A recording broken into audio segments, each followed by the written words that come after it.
Hello, thank you for joining us for the continuation of this presentation. In the first part of this presentation, I presented you one of our icons, our Congolese icons, His Excellency Fredrick Wangabo MweneNgabo, who is a human rights fighter and living in Canada, in Fredericton. So, as I told you in the first part of this presentation, that this man is called a man of 48 days. So I've been receiving calls from the whole world in the four corners of the world asking why the man is so called, why he is called a man of 48 days. So just thank you for joining me, for you gonna discover, you gonna know the reason of this name. So as I briefly told you in the first part of this presentation that in 2015, Ambassador Fredrick Wangabo MweneNgabo observed a 48 days hunger strike in Canada just to persuade the Canadian government to take a leadership role through the Francophonie Summit in Kinshasa and force the Congolese government to hand over a farmer leader, rebel leader Bosco Ntaganda to the ICC. He wanted Canada to hold the government of Joseph Kabila in the Democratic Republic of Congo accountable in respect of the rule of law and for the United Nations to form a peacekeeping mission in eastern DRC with a mandate to act, reinforce peace and protect civilians. His hunger strike through an unconventional means of activism and advocacy was very successful in bringing wide attention to the issues of the DRC and influencing a change in Canada's position towards the DRC. His recommendations were put forward at the Francophonie Summit in Kinshasa by the then Prime Minister of Canada, Mr. Stephen Harper, the Premier of Quebec, Mrs.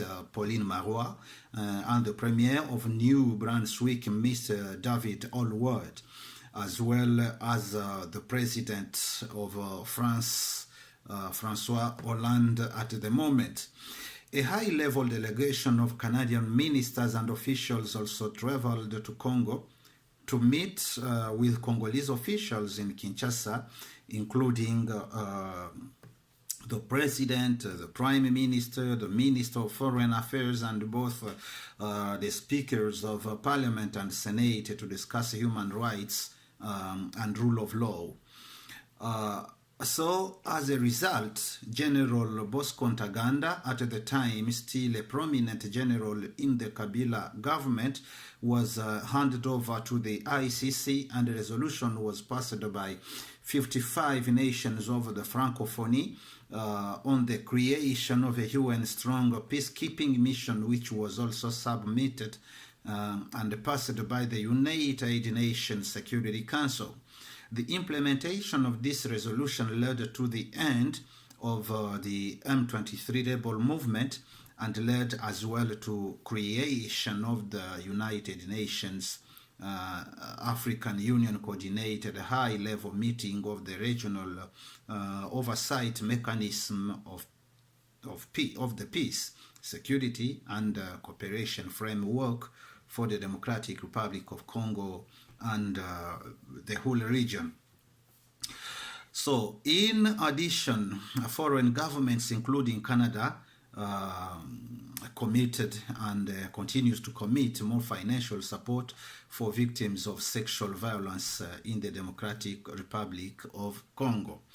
Since arriving in Canada in 2009 to date, Ambassador Fredrick Wangabo MweneNgabo has raised public awareness of the war and injustices in his home country, the Democratic Republic of Congo, through public speakings, media outreaches, and through his writings, reaching out to thousands of people across Canada, United States, and Europe. So in Canada, he has spoken at various places, including the University of New Brunswick, St. Francis Xavier University in Nova Scotia, and the University of Ottawa, high schools such as École Sainte Anne, North Nova Education Centre High School in New Glasgow, and Harvey High School in New Brunswick, and to faith-based organizations including in New Brunswick, Quebec, and Ontario. Some of Ambassador Fredrick Wangabo MweneNgabo writings include a terrorist yesterday and a hero today, in the shadow of Mandela's legacy. And yes, if you go to Google, you can find these writings. And there's, of course, another memo to President Obama on the Democratic Republic of Congo, which you can also find by Googling his name.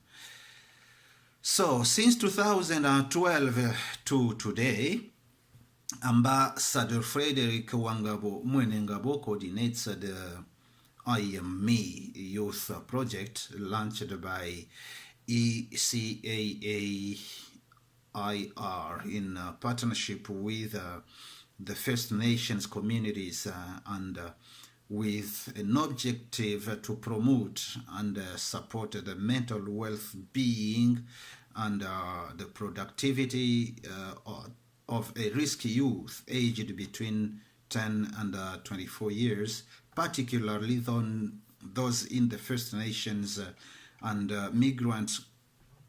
immigrant communities in Fredericton Great Area, Canada. This program has helped and supported many youth and has and continues to be recognized by the Provincial and Addictions Mental Health Leadership Council in New Brunswick as innovative, scalable, and effective in addressing youth mental health challenges. This year, the program has earned an award from the Government of Canada as the best program to address youth mental health challenges in Canada. The program teaches vulnerable youths about mental health symptoms as well as coping strategies to deal with them.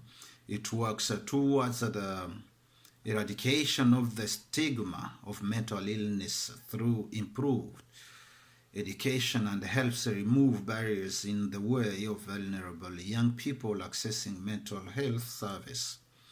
It builds a sense of social responsibility with the youths, encouraged to volunteer in their communities, and has been lauded for bringing together a uniquely diverse group of immigrants, First Nation, and other Canadian youth.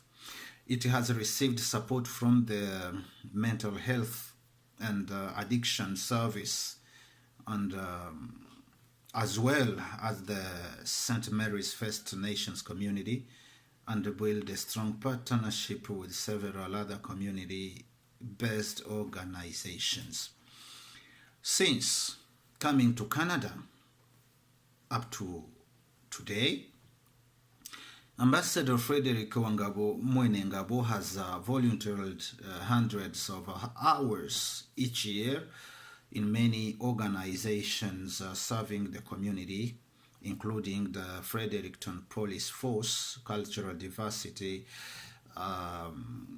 Advisory Committee from 2009 up to now, created as a formal point of contact between the police and various community representatives and helping to ensure accountability.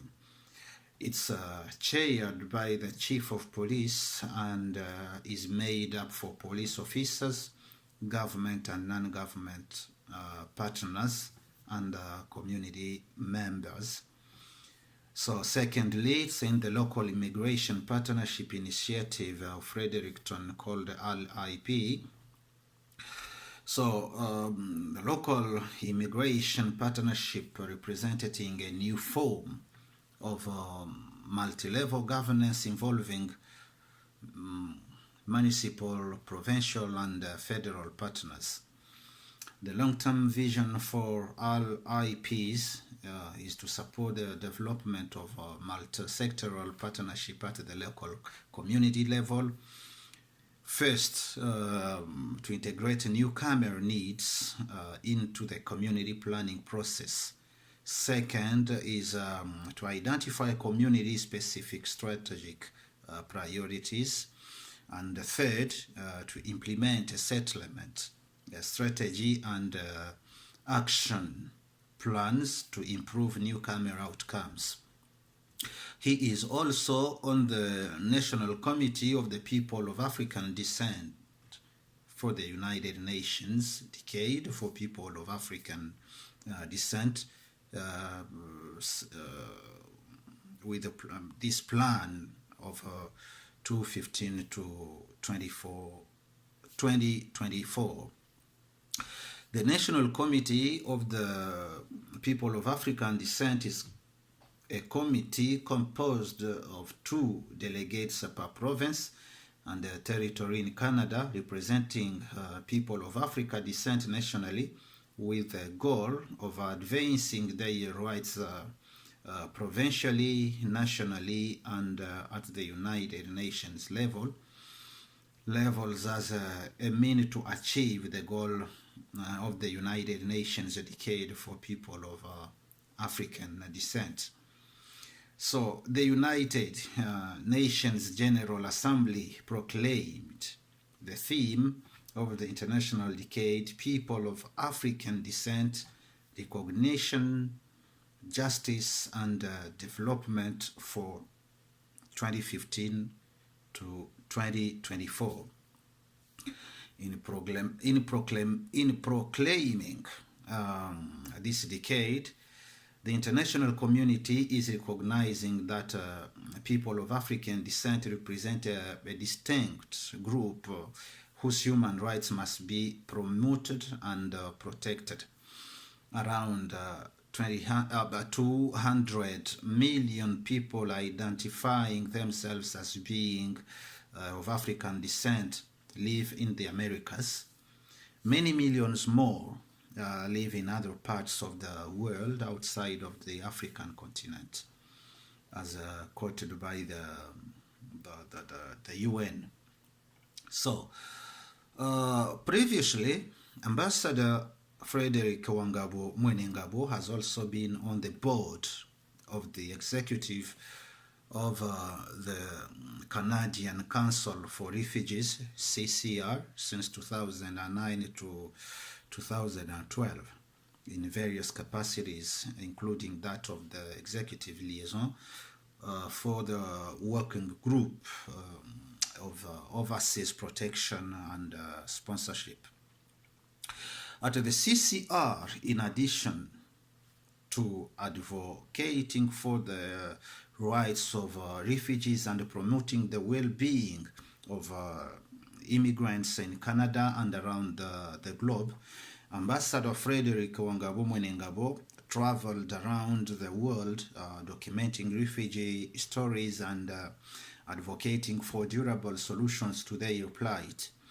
Refugees he interviewed include those in the Kakuma refugee camp in Kenya, Nakivale refugee camp in Uganda, and Burundi, resulting in some families being located to Canada, USA, and Australia. The CCR is a national non-profit umbrella organization committed to the rights and protection of refugees and other vulnerable migrants in Canada and around the world, and to the settlement of refugees and immigrants in Canada. The membership is made up of organizations involved in the settlement, sponsorship and the protection of refugees and immigrants.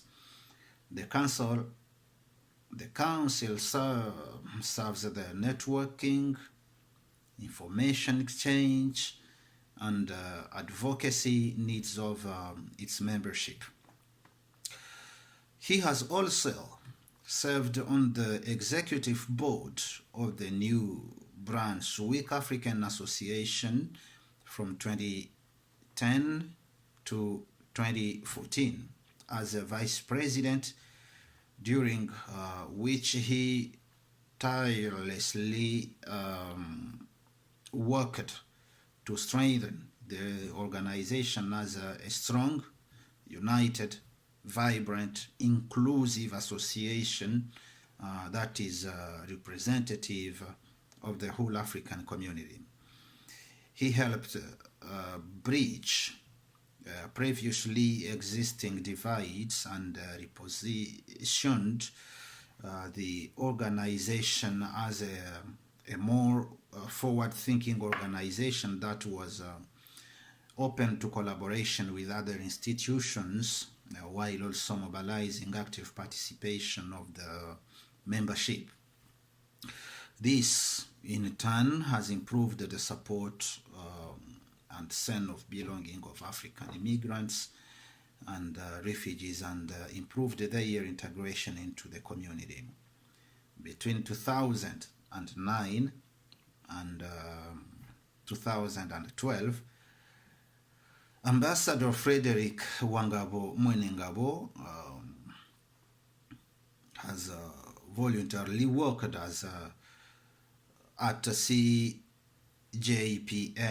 Radio, also known as La Voix Francophone de la Capitale, where he started and aired a program famously known as Ambiance Vespérale pour les mélomanes, to promote diversity and inclusion, reaching out to thousands of listeners in New Brunswick and Canada in general. The program focused on one specific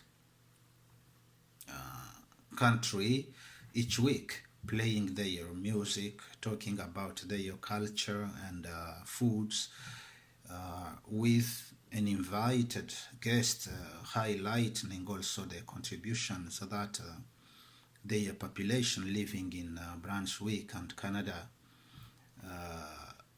have made to this country. So his program reached audiences even beyond New Brunswick and was very well received and followed. So it was an invaluable contribution towards the building of a more culturally diverse and inclusive community in Fredericton and beyond, and also helped project a very positive image of multicultural Fredericton. So this icon is now living in Canada, and as I told you, it's a little bit difficult to present you in such videos this man who is working for his community, who is working for his nation, who is working for his country and the whole world. So we will continue next time in the third part of this presentation, where you will get another opportunity to know more about His Excellency Fredrick Wangabo MweneNgabo. In the next, or in the third part, I will continue showing you his mission, his purpose, what he is now planning to do in the future for his country, for you, for me, and for the whole world. Thank you for watching, and stay connected. Thank you. Bye.